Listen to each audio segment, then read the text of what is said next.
Uti Nwachukwu is a familiar fixture on television talent, game and magazine shows, most notably African Magic's Jara, which he co-hosts with comedian Helen Paul. A dreadlocked extrovert, Nwachukwu prefers hosting, but he has also excelled as an actor, his role in Breathless 2016 drawing an African Movie Academy Awards AMAA nomination. He and J.K. Obatala conversed on the set of Willis Akaden's recent sequel, Mummy Dearest, The Wedding, filmed in Port Harcourt. Nwachukwu, a Delta Indigi, attended Edo State's famed Igbenidion Education Center, then took a Computer Science and Education degree from Benson Idahosa University. Tell me about yourself. I am an actor, model and TV presenter. My acting career took off after I won the Big Brother All-Stars edition in 2010. My parents gave 6 siblings a decent upbringing. I was the last born.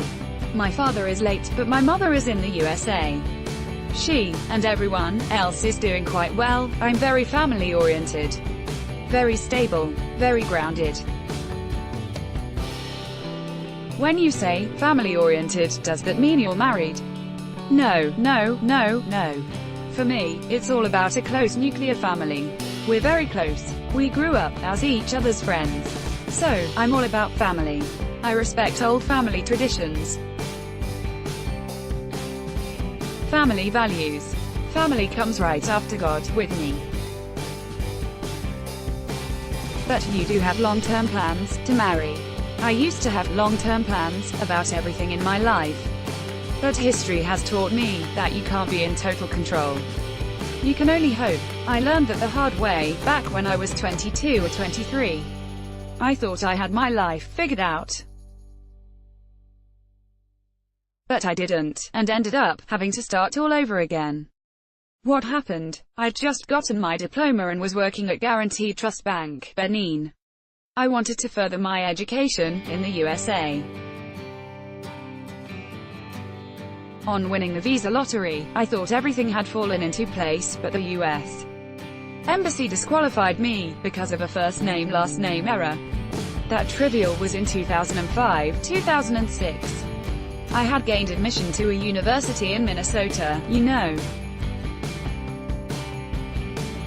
And my sister even moved into an apartment big enough for the two of us.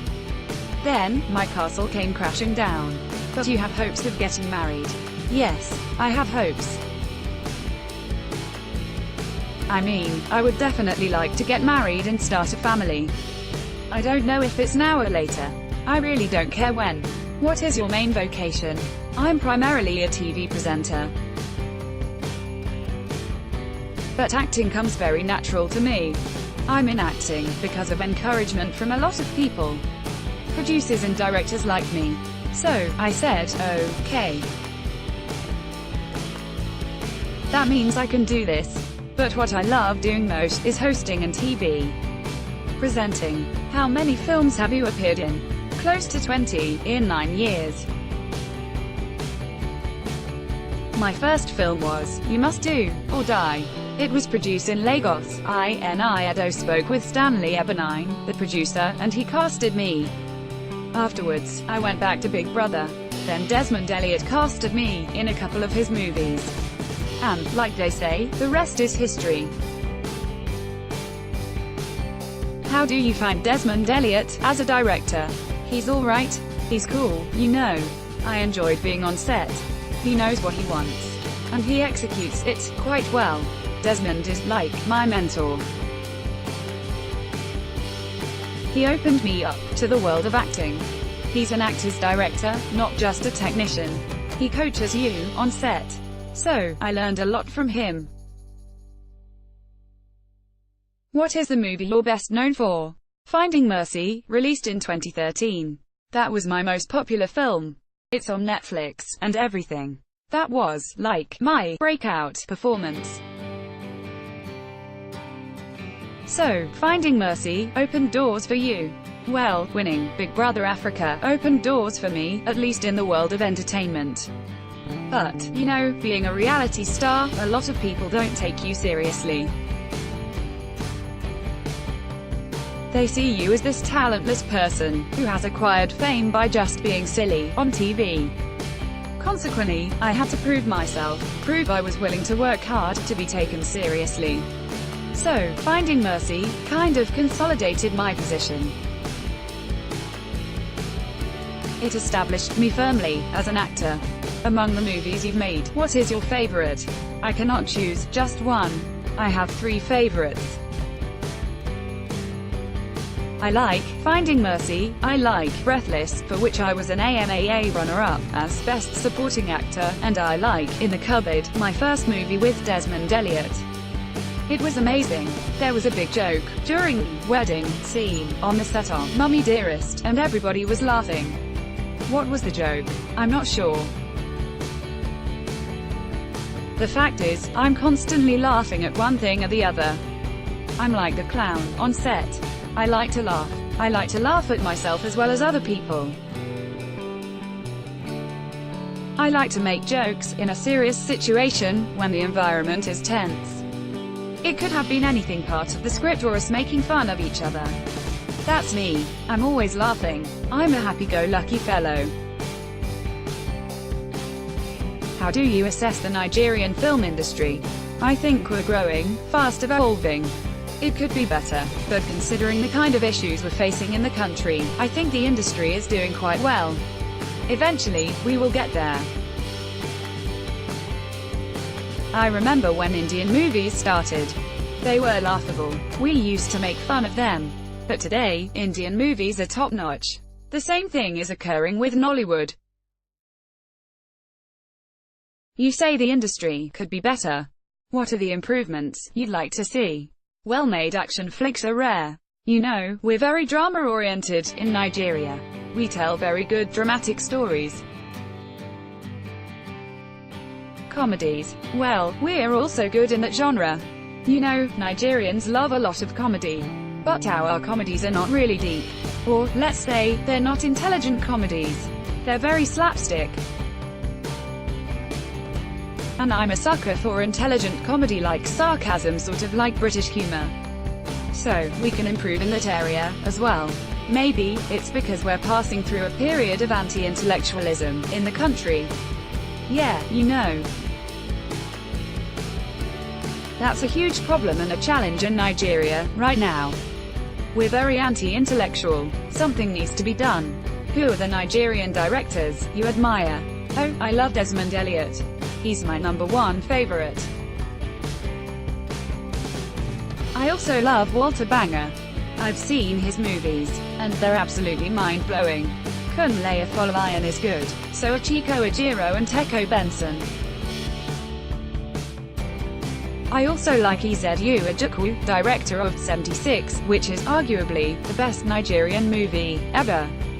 The best Nigerian movie ever made. The best. Quote me, anywhere. But it didn't do too well at AMAA. It won only Best Nigerian Film, and Best Artist. What do you think was responsible for that? I don't know.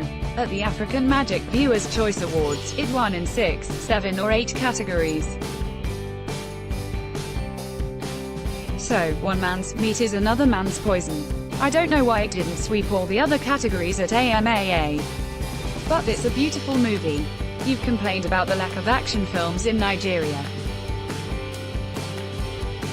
But there also seems to be a dearth of detective movies, as well as scenarios featuring invaders from outer space, devouring monsters, and that type of thing. In Nigeria, laughing, nah, we've not gotten that far yet. What about detective movies? Detective movies, yes. I think we can accomplish that if we put the right pen to the right paper. Why aren't more filmmakers doing that? Because, like you've said, Nigerians are very anti-intellectual. You have to do a lot of thinking. There are already so many problems to deal with. When one goes into the fantasy world of cinema, he just needs to feel good. He needs to laugh. He needs to be happy. Most people don't want the extra burden of having to think and figure things out when you're just there to be entertained. What is your advice to young Nigerians seeking entry into the industry? I would say, start with a big dream. If it's not in your heart, then it's not for you. But if it's in your heart, chase it, and when you chase it, don't stop. The best way to learn is to fail at something. Every time you fail at something, you've learned how not to go about it. Follow instructions, be disciplined, and educate yourself. You use the term Nollywood. Personally, I have a problem with that. Laughing, I know, me too. I mean, but that's what they've chosen. I have a lot of problems with a lot of things. But what are you going to do, be the only one in some corner? I would rather use the term Nigerian film industry. But they call it Nollywood. So, I say, okay. If you all want to call it that, it's fine with me. You're wearing dreadlocks. I've never been a plain person. Even before I grew dreads, I used to have a bushy afro, like yours. I used to want to do crazy patterns in my hair. It's just who I am, you know. I've always wanted to wear dreadlocks. But I told myself, I'm going to wait until I graduate.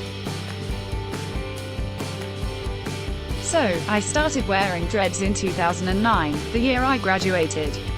I said then, I'm never cutting this hair unless I grow bald or I'm paid a truckload of money. Right now, I don't think anyone, here in Nigeria, can afford to pay what it would take to induce me to trim my hair. But, who knows? Time may change me. So far though, it hasn't.